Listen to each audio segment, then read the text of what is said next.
Avoir.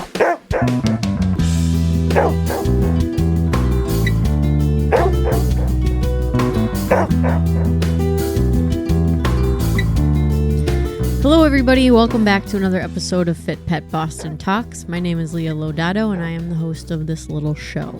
Today I'm joined by my spouse Lori. Hello. And we're going to continue our puppy series and talk about how to ready thyself for your puppy to come home. Some things that you can consider when you're making those types of decisions to adopt or purchase a dog from a breeder. And we're going to go over a couple of items that you probably should have checked off of your checklist before the puppy gets home. Ativan. And we're going to be going over some actual items that you can have inside your house ready for your dog once they arrive, so that you are not running around to and fro the pet store when you should be paying attention to your puppy. So before we get started, thank you so much for listening to the podcast.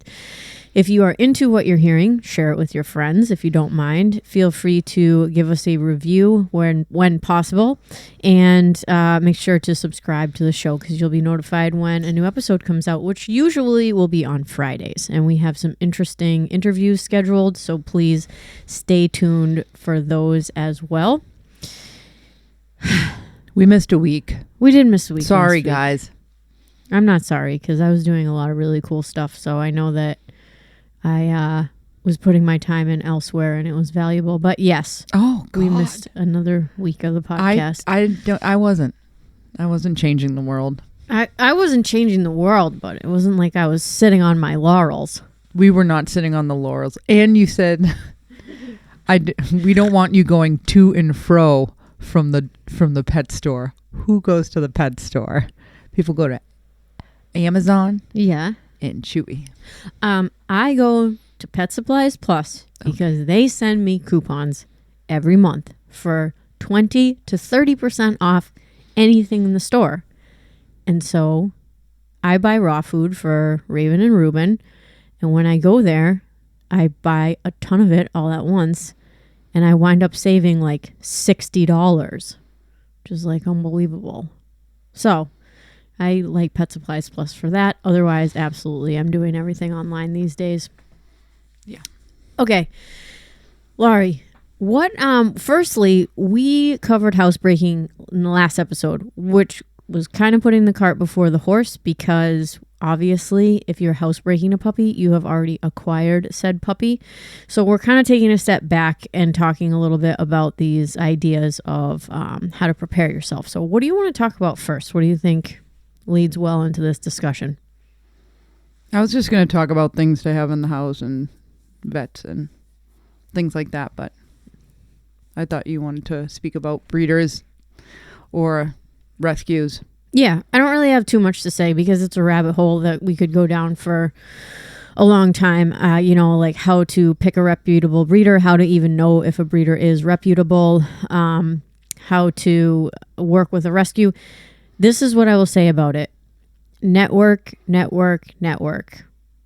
If you know somebody who has a breed of a dog that you really like and you like that particular dog, ask some questions about where they acquired the dog.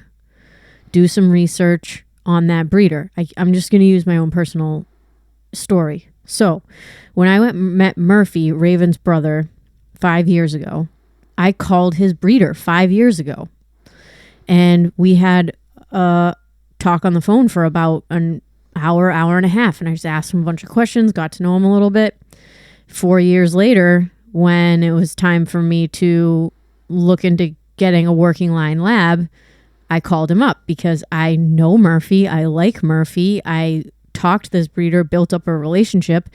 And to me, because Raven and Murphy had the same dad, I was like, I kind of know what I'm going to be getting here. Obviously, she's not exactly like Murphy, but she is a little bit like him. So that's how I made the decision to acquire Raven. When we acquired Rhonda, even though she was a sick puppy, we knew a lot of dogs that came out of that breeding program from training. Again, seeing dogs and liking their personality and, enjoying spending time with them and, liking their health and all of that stuff. That to me is where I want to go first when I am looking at a breeder for myself. And the same is true for a rescue, but we're not paying attention so much to the temperament of the dog, because obviously if I rescue a dog, they're kind of one of a kind, right? So we can't pick the parents of the dogs that we rescue, but we can pick the rescue organization. Was the rescue organization easy to work with? Did they follow up on their, on questions that people were asking them? Were they organized? Did it seem, like a well-run operation? And once again, we're going to know that by talking to our friends who have rescued dogs, right? Or fostered them. Yep. Did this person have a good experience? Did they have a bad experience? What was it like for them when they went about acquiring their pet? And all of that stuff should inform you when it comes time for you to make that decision. Did you want to add anything else to that, Lori? Not really. Okay. So you go about figuring out where you want to get your dog. Do you want to talk about? I'm sorry, there is something. Yeah, go ahead. When you think about the dog or the breed, because even if you go to rescue, you can get an idea of what you can kind of get an idea of the breed. Like they might tell you what mix they think it is, or you can just look at the face of the dog and then trying to, Google the hell out of it, trying to figure out what it is. So decide, what mix of breed it might be. And even before that, look at different purebred dogs to see what, which dog is more active, which one isn't. Definitely that. Just start researching all the breeds and see which ones fit best into your lifestyle. Are you hiking every weekend? Are you traveling? Do you love to be outdoors? Are you a couch potato and you want a dog to be a couch potato? Don't go getting the bird dog mix. If you're a couch potato. Yeah, if you're a couch potato. Yes. If somebody says, I think that this is a, spaniel terrier mix. Yeah. It might not be the best dog for you if you like to play video games. And then for size alone, if you live in an apartment, maybe you don't want to get the 180-pound dog. Mm-hmm. It's not even it's not even that the 180-pound dog might need this massive amount of exercise. It's just that they might take up space in both your kitchen, living room, and dining room, depending on the size of your place. Mm-hmm. So activity levels, and are you in shape? Do you have any disabilities that you're worried that that a bigger dog could knock you over or you couldn't handle it? What about temperament? Do you want to deal with a dog that is inherently a little bit more stubborn, or just things like that? If you're going to get a border collie mix, are you willing to do a lot of activity with it? Normally you can tell like a cattle dog mix or a border collie mix when you look at rescue sites and stuff. Sure. So keep all that in mind. Why are you getting the dog and who are you getting the dog for? How is the dog going to fit in your lifestyle? What do you want the dog to be in your life? Mm-hmm. So I think those are good questions to ask before you even bring the fella into your house. 125%. Or the gal. Mm-hmm. I think you can learn a lot from the breeds, even if they're assumed from a rescue. I'll use Lily and Bella, for example. They talked about this on their episode. Bella is some sort of a shepherd mix, and she has a lot of energy.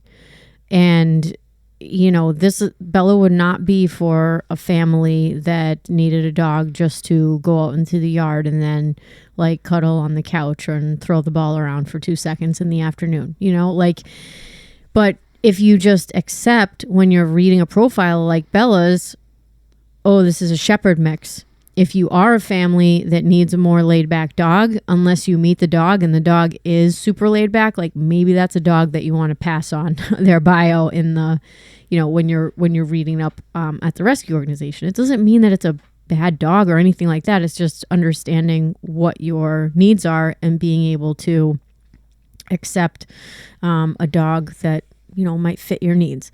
My other thing is when you rescue a dog, you are rescuing a dog. So what I would be prepared for is when you rescue a dog, like, have an open mind for training. That dog might not be everything you wanted it to be in a dog. And that's okay, because when you rescue a dog, you are taking on the fact that that dog might not be great in every single situation that you're going to put the dog in. And so I think having an open mind, being able to work with the trainer if you need it, being able to provide structure for the dog is really important too. When you rescue a dog, you just don't know what their genetic makeup is, so you don't know exactly what their behavior is going to be like. So be willing to roll with the punches and have an open mind is what I'd say about that. Yeah. And Seamus, he was my pit bull that I had. Pit bull. Sorry, I was just thinking of an interview and somebody's like, my pet bull. I knew what problems he was coming with, and mostly because he was given up by another trainer. So I knew his history. He was a little timid. So he kind of got thrown at me, but I knew what I was getting into when I got him. So even if you're taking a dog who's being rehomed, feel free to, assess that dog on your own. The owner had given up Seamus for quite some time before we tried to rehome him. I had actually tried to rehome him several times, but then I started finding reasons and actually telling the people, I'm like, oh, this actually isn't the dog for you. Because I would find something wrong with the people. So I eventually just kept Seamus for myself, because he would say hello to the people and then turn his back and face the kennel door too. He was like, okay, Laurie, I was nice to them. Let me back home. Let me just go back home now. So I knew what I was dealing with, but every day when I brought Seamus back, because I had happened to move from New Hampshire to Massachusetts at the time, and I stuffed him in my car too. And I went out by the ice rink probably every night. We sat far away from the crowd because it was said to us that he had a problem with children, and that's nothing that I really assessed when he came to the kennel, because he was so heavily corrected at such a young age that I kind of just let him be a dog, be free and be happy. And he stayed with the pack of females. So he really felt like he was the dog. So as far as gaining confidence in that way, he did. When I had him on the leash, I never even had him on a prong collar, because he was heavily corrected at a young age with the prong collar. I thought we should take that away. So we would go down to the ice rink and I would feed him his dinner. We'd stay far away and we'd just watch the kids go by, watch traffic go by. Every day we went to a social place so I could try to assess him, because the trainer he was with said he was growling at children. And I was like, well, I don't have children, so if any happen to come to the house, then I'll just crate him or remove him or guide him through this thing, right? Seeing these kids. And I was willing to do that. I knew what I was getting. I was like, all right, it's me and you, Seamus. Let's do this. I kept him on a long line in the woods for quite some time. I remember him, when I took the line off, he ran off and I was like, oh no. And I had just started dog training. Oh no. I had just started dog training and I was kind of new, and I'm like, shit, this intact pit bull is, he's white and he had brindle. And he was a Colby pit. One blue eye. Wasn't he? Yeah, one brown eye. And there he goes, just shooting off after this runner. I actually had an e-collar on him at the time. But Seamus was skittish. Like, I was like, Seamus, come. And he didn't. And I was, shit. And I had buzzed at that point. Mm-hmm. And I was like, Seamus. I said his name again. He came back. And I was like, oh, I did it. He did it. I didn't lose him. Oh my God, he loves me. Like, he loves me. Yay. So that was probably my most scary time, because I really didn't have him off leash in the beginning. And towards the, after a year and a half of training with him, I could have him around everybody, and he was just fine. There was no growling. He was a very vocal dog, so he would sing a tune for you at any given moment if you wished. And if you were singing, he would sing with you. He was a quiet guy. as far as dog interactions, you know, he liked the ladies more. But after a while, I mean, I would have 15 dogs out in the yard and Seamus would be sunning himself as pit bulls do. And everyone would just step over him. Or I had a very kennel and I had half a very kennel on top with blankets and that was his spot. And then, yeah, but all around, I was willing to put the work in. I was there every night, you know, trying not to be creepy. The person with the dog just watching the kids go, you know, at a playground or at the ice rink, or, you know, there weren't the shopping plazas there are today around here. I went to the dealership a lot, the car dealership where he could meet a lot of guys. I never thought about that though. The places that we have group classes that are just outside in green space, like none of that was there before. There was no wayside. Yeah. There wasn't even that park down the street. Yep. I went to the Whole Foods a lot. Yeah. So I knew what I was getting into and I did it and I evaluated the dog. And, you know, if Seamus was afraid of everything, I got to tell you, I probably wouldn't have taken him. Like if he was a dog that couldn't even move on a leash because he was just frozen in one spot, that would have been something for me to really think about. Yeah, and I think that sometimes happens when you get a dog that's been in the shelter for a long time. Maybe we'll have Natalie on the podcast. She can talk about Gus, but her pit bull Gus, he was just terrified to be outside when they first got him. Like literally was terrified to be outside. And obviously he's not that way now, but it is, you know, dogs do open up and change a little bit when they come out of that environment if they are in a shelter. I guess the biggest takeaway just from touching on this topic briefly, because this is something that could be its own topic, is if you rescue a dog, whether it's a puppy or an adult dog, temper your expectations. I rescued Ruben. I had big hopes and dreams for him. Huge. I was going to make this dog I was going to be the best dog trainer ever. He was going to be out with me. I was going to bring him to work with me. He would compete with me. He was my first dog. I rescued him, but he was going to be like all of these things. And none of those things happened, but a bunch of other really cool things happened. And he's like my best friend. And he is amazing at playing Frisbee and he's amazing at going on hikes. And he is basically like a cat, you know, when he's in the house. He's a great house dog and he's very affectionate and he has a huge personality and he's so funny and he's fun. But he's not a dog that I can have out with everybody inside a house with a ton of kids and whatever. And when people come to us and they have a rescue and they just put the dog in these situations that are overstimulating because their old dog was able to handle it or their parents' dog, you know, this is just what they do and the dog can't handle it. That's what I mean when I say temper your expectations. So maybe don't throw the dog into your everyday activities right away when you get a rescue. Like it's your job to evaluate, pay attention to the dog, read their behavior, read if they're uncomfortable, read if they're comfortable, you know, see how their behavior is changing from day to day as they're getting accustomed to their new environment. And that's really tough to do if you're a first time dog owner or if you have a family and everybody's just so excited to hug and love and cuddle the dog. Just have an open mind. Connect with a trainer if you want to before you get the dog even would be really cool. But if not, you know, reach out to us before you have a problem and start working on building up that relationship in a healthy way before, you know, the shit really hits the fan.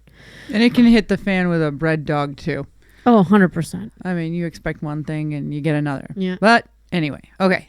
So there's all those things. Okay. So some stuff that you can do to prepare yourself, on the technical end. I would definitely call your vet. If you don't have a vet, find one. See if they're taking new clients. And rescues require that you do have a vet listed on the form that you fill out for when you get the dog. Yep. So call around. Make sure that your clinic or animal hospital is taking on new clients because a lot of them are not. And if worse comes to worse and you don't have anybody super local, you can use emergency services or you can use walk-in clinics for everyday vet visits if you're willing to pay that premium. You just have to, again, reach out to them, get their information, make sure that you have everything documented. If you don't have a lot of experience, I would reach out to a trainer. Reach out to one of us or somebody in your local area that has a good reputation, and see if you can book some private classes after your dog comes. I think that would be a really good move. I would also look into getting pet insurance and pricing that out, maybe even before you make the decision to get a dog, because to me, if you get a younger dog or a rescue, I would just get pet insurance, because things happen, accidents happen. Dogs get sick. Anything else that you can think of from not actually getting like food, crate, all that other stuff before the puppy comes? Vet, no, I agree with everything. Trainer, vet insurance, trainer, groomer, and dog walker. If you are getting a dog that needs to be groomed, definitely reach out to groomers, because they're not all taking people either. So what do we have now? We have a vet, we have health insurance, a dog walker, depending on your schedule, a dog trainer, groomer. I think that's it. I think so too. All right. What are some physical things you can have ready for your puppy? Let's talk puppy, not rescue, because sometimes rescue that has an adult Just dog. general, puppy or dog? Puppy. It can be both. You need the same things. Oh, I get what you're saying. I'm sorry. It's a little bit late. I'm still wearing my dog training attire, because I was like, if I take off any of these clothes, I'm not going to want to do the podcast. So I'm still dressed. I have my vest on. I didn't want to put on my house coat. I know. I didn't want to put on my house coat. It's been kind of a busy day for both of us. I'm so sorry, Lori. Okay. Puppy or dog? Go. Get the same food that your dog breeder or rescue has been feeding the dog. So whatever the dog food that's been going in, make sure that you have that dog food. Just ask the rescue or ask the breeder. Yeah. It cuts down on the diarrhea. Don't go switching it up. You're going to want to sell the dog the first night. You don't want to cause any GI issues, and the dog is going to, no matter where it came from, people. This is just general, so you can just put that on everything I say. They're going to have a very stressful day. Yes. This thing could be coming off a truck full of rescue dogs, or this puppy could be leaving the pack where he had all these nice little warm bodies around him. They're all stressed out already. That's going to cause a GI problem. And then you go trying to change their food. Don't do it, Bob. Don't do it. So you get some dog food, get some stainless steel bowls, and wash the friggin' bowls, will you please, in between meals, because they get nasty, and you shouldn't be nasty. You should have a good mama. Mm-hmm. All right, so stainless steel bowls, really easy to clean. They don't hold a bunch of crap in them. You need your water bowl, your food bowl, your dog food. You don't need any fancy dog beds, people. Wait to see if that dog is going to shred the shit out of stuff before you go spending a fortune on some Cadillac dog bed. Amen. Okay? Save your dough until you find out what kind of dog do you have. Is this thing going to turn the bed into confetti? And if you have a puppy, they're just going to pee on it. They're going to pee on that beautiful soft surface. And you're not going to know it until a dog trainer walks in your house and just sniffs. Or your mother-in-law. She's going to smell it, and she doesn't like you. And she's going to say, your house stinks. And you're not going to know because you've been living in it. So just put a white towel in there, people, in the crate. Make the deal. Make the crate big enough so that they can walk around, okay? Not that they can pee on one side and go on the other. You don't need pee pads. You're going to teach the dog to piss inside, and nobody wants that. So no pee pads. Yep. If you don't have a fenced-in yard, consider getting a kennel, a little 5x5er. Especially if you don't have the will to stand in one place and wait for that dog to go to the bathroom, or you have a bunch of kids who go out there for 1 second on their iPhone. They don't watch the dog go to the bathroom anyway. Excuse me, Laurie. I do that sometimes. I know. This morning I was like, did so-and-so go to the bathroom? And Leah's like, I got to tell you, I just don't know. I'm like, what? Aren't you helpful? It's not my finest moment. So with the kids, you can say, listen, stick the dog in the kennel, this little 5x5er. If you don't have a yard, like I said, wait for the dog to go to the bathroom. Then you can take him out and give him some freedom in the house. So consider an outdoor kennel if you want to do a lazy man's way of dog training, right? Yeah, we do that. So it's not that lazy. But if you do put them in a pen and you put them on a patio, you can see if they peed, and you can be like, okay, at least I know that this dog went to the bathroom, which is a beautiful thing. By patio, we don't mean deck. No. Like a pavement or Right. cement. I'm a little, like because that. some people are like, can we just have them go on the patio? I'm like, yeah, if you want to be. No. I don't like it when dogs pee on decks. Yeah, because you're like having a little, dinner with friends, and then your dog's taking a dump right next to you while you're eating. Disgusting. Which, again, the family is going to talk about you, and they're not going to want to go there. Okay, so now we have this outdoor 5x5 kennel. Okay, that makes life a little bit easier for parents. It makes life a little bit easier for people who might have trouble with movement. I know a few people I would teach the dog to go on like an agility pause table thing so she could reach the dog. She couldn't bend over really well. And then we built kind of a tunnel from her stairs to an outdoor kennel so she could exit the dog there. So think about these things. That's what I mean when if you're not capable physical wise, what kind of dog are you going to get, and how can you set up your house to make you successful and the dog successful? Yeah, absolutely. Okay. So we have kennel, outdoor kennel if you need it. We have stainless steel bowls for feeding that everybody's going to be washing. Leash and collar this is us, okay? We keep a leash and a collar or a little slip lead on our puppies when they're out of the crate, because we don't want to constantly be reaching down, grabbing the puppy. I know that different dog trainers have different opinions about that. This is how we do it. I like, if it's a larger puppy, like a lab or a Bernese Mountain Dog or something like that, I think slip leads are great because you can just slip it right over their head when they get out of the crate. They can drag it on the ground. When they're in the crate, they're naked. So when we go to put the leash on, we have the leash outside of the crate. Don't hang the leash on the crate because they're going to suck it in and start chewing it. But when they come out of the crate, we put a leash on them. When I say leash, I don't mean a big honking 1-inch thick nylon leash. Just a little thin little cat leash. Same with the collar, just something thin. Slip lead, same thing. Thin. So that they can drag it around. When you are using food for training for puppies, we love if they eat their own kibble for training. If you want to get some freeze-dried fun foods for them to eat that are a little bit higher value, you can surely do that. But that's just like, another supply that you can think about. What's up, Lori? I hear what you're saying. I think a collar, a little buckle collar for a puppy, fine in the house, fine in the yard. A thin leash for in the house. I would not put a slip lead on the puppy to drag around the house because I'd be afraid a kid would step on the leash and then the slip lead would tighten. Yeah, absolutely. So use your common sense. So a slip lead from the crate to bring them out to go to the bathroom and handle them, but a leash to drag in the house because I don't want that to become a noose around the dog's neck or for a kid to step on it. Mm-hmm.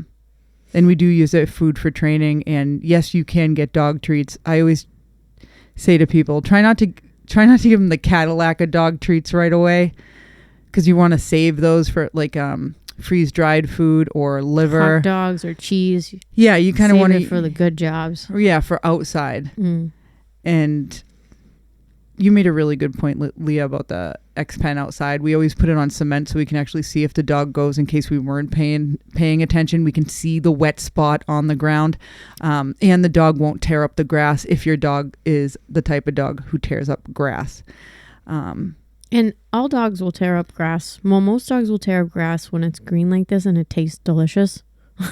But some are obsessed. They like the way that it tastes, so get them off of there if you're trying to do potty. Yeah, and if you are in a public place or you're in an apartment complex, make sure the grass isn't treated. You just don't know. Yeah. Okay. So leash and a collar. I use a plastic buckle collar is fine for that. But when I go for walks, I make sure that I have the belt style collar because I don't want it to pop under pressure. I hate those friggin' quick release plastic collars for walking. I really do. And you should make sure that the collar can't slip over the dog's head. Because if the puppy is nervous or the adult dog is nervous and they duck their head and then off they go. And what do people do? They pull. You have to get low. If that dog starts to slip collar, you get low on the ground and try to adjust it, because if you pull towards your chest, if you pull towards your chest, it's going to come off. So I go low and I almost walk. I try to walk to the dog if I can, so that they don't slip the collar. So that food, Like I said, I use a towel or a really crappy, like a blanket. We all have hundreds of blankets in our house. Get a nice thin, not stuffed blanket. The dog will be a little less likely to tear it open. And watch the dog. Watch him inside. If I put a towel in a puppy's crate, I cut the tags off. Because that's the first thing. And depending on the age of the dog, if it's young, I'll get one of those snuggle puppies. I love those damn things. They have the sandbag in them that keeps it warm in a heartbeat. Yes, snuggle puppies are the only gimmicky dog accessory that we recommend on a regular basis. Because they work. Because they work. There's just this little warm little teddy bear that has a beating heart, and it settles a puppy down. Because when you take an 8-week-old puppy from their litter and then you bring them home into a cold crate, dark room, most of the time it's colder than it is when they are in their little whelping box. They're going to be uncomfortable. And the snuggle puppy, for some reason, it really does work. Sidebar, I'm putting together an Amazon store on fitpetboston.com. We are going to have all the products that we use and order from Amazon listed on that store. I am almost done with it, but if you're listening to this podcast, please check it out. fitpetboston.com/store. A lot of the products we talk about today, I'll have them listed there, because when you walk into a pet store, half of the shit in there is useless. I'm just going to say it out loud. A lot of the stuff is just pure marketing. A lot of the things that Laurie introduced me to, concepts and ideas, are a lot simpler than the world makes it out to be. When you feed your dog, feed them out of a stainless steel bowl. It's not complicated. It's not a plastic bowl. It's not a weird feeder bowl. It's not, fiberglass. It's a stainless steel bowl, not in a fancy wood carved, thing, because all of that stuff, all that plastic, all that wood, everything else, it harbors bacteria. So if your dog is eating out of this bougie food bin bowl thing, and you're not picking that thing up off the ground and washing it every time your dog is eating out of it, it's getting more and more disgusting. Skip the $200 bougie food bin and bowl and just use a $1 stainless steel bowl. Get 4 of them so you can rotate them out of the dishwasher. And I know that is kind of counter, because you walk into the pet store, you go down the dog food bowl aisle, and they've got a million different options. I'm looking for the stainless steel bowl that's stacked 10 thick, and they're $2.50 a piece. Those are the ones that we use and recommend to our customers. So all those little tips and tricks we'll have in the Amazon store. So please stay tuned for that. I'm excited to be able to offer that to our customers, because we end up sending them like a bunch of links, and it's nice to have it all organized in one spot. So what else we got, Laurie? Don't buy the stainless steel bowls with the rubber bottoms on them. No, because nothing on them. Just metal, stainless steel bowls. They get gross. They get gross, and they catch a lot of hair. And with the water stand, and I know this has happened to a few people, and then some people even posted a video of their dog suffering. The dog would walk up and their collar would get stuck on the stand. And then the dog starts running in the stand, starts chasing them, which is all well and good. But if you have a dog who's afraid of his shadow and that water stand is chasing it, it's a shit show for the dog. So that's one of the reasons I stopped using it, because it happened to me and I was able to stop it. The other reason is a little sidebar story. It's fine. It doesn't have to be all serious. Mama Rose, I walk into the house. They're having a bunch of people over, right? I walk upstairs. This is when I had Bella Ripa and Seamus. I see my mom sitting at the table, which is odd, right? Because usually she's bustling around getting things. She has her hand covering her right eye. And I go, hey, everyone. And I can tell like my mom's hiding from me, because I'm like a Gestapo when it comes to Mama Rosa. And I'm always worried about her and if she's okay. Like, what's going on with you? Oh, nothing. Nothing, Laurie. I think I fell. I said, oh, where did you fall? She fell downstairs.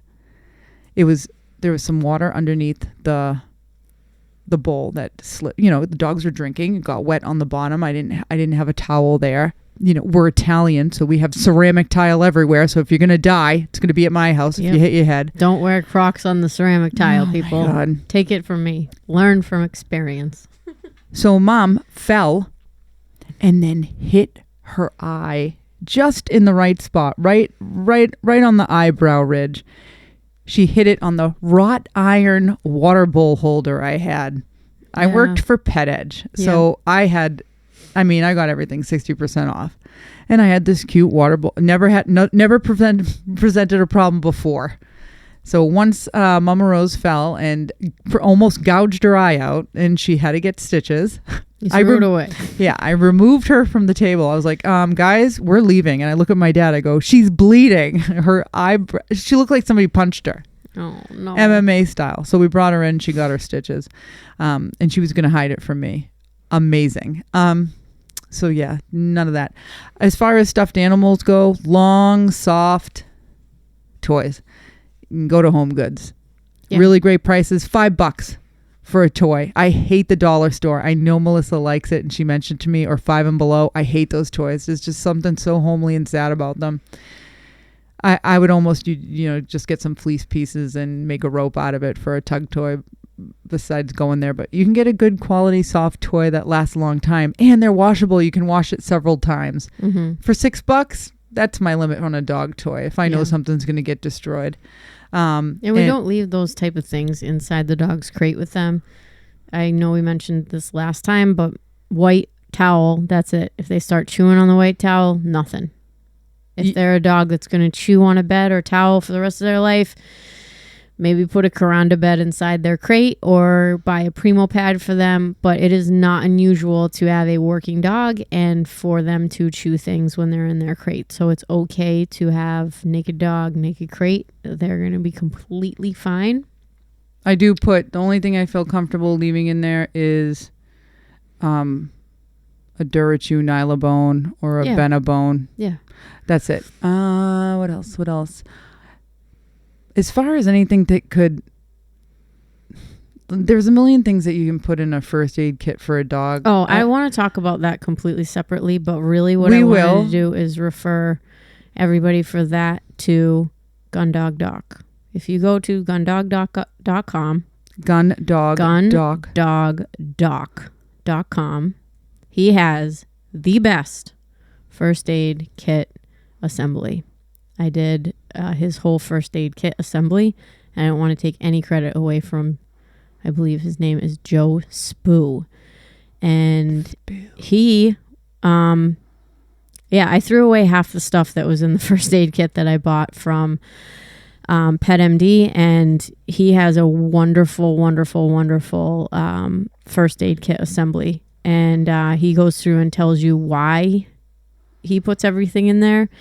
And it's so comprehensive, but everybody should have a first aid kit if you have a pet, and you should know what the different items are for, and just understand that, like, if there is a trauma, your job is to get the dog to the vet as soon as possible. So everything in your first aid kit should be geared towards making sure, like the wounds are clean and you're packing it properly and you're getting the dog to a service that can help you as soon as possible. So I would refer everybody to gundogdoc.com. And when you get a puppy, you got to have a first aid kit, because shit happens. You don't think it's going to happen to you. Oh, I could tell you a couple stories of recent that I've gone through and, had dogs get, injured when in my care, and by no fault of my own. It's just from being out and about. So being prepared and having the things that are necessary in order to make the right call are important. So I think that covers everything as far as like supplies and stuff to have in the house, and your mentality, mindset, phone calls you can make beforehand. Anything else? Some kind of either a car crate or a restraint for your dog inside the car. Yeah. And if it's a puppy, very kennel inside the car for me. Oh, baby wipes, dude. Get some baby wipes for your dog. No, I mean, you can use a cloth and water if you don't want to pay the dough, but baby wipes are great. Baby wipes, super helpful. Just today, my dear Nala needed some baby wipes. I'm like, what the hell? Keep it clean. Yeah, I just had to wash her. So that's good to have. And, buy a couple bully sticks. Keep the puppy busy. Hold it in your hand while the dog chews. That'll keep him from chewing on you. Busy puppy at the end of the night. Maybe you're tired, so you just sit your ass down on the floor and just let that dog, chew a bully stick at the end of your little training session. An exercise pen, if you want one, don't get a short one, just get a big tall one.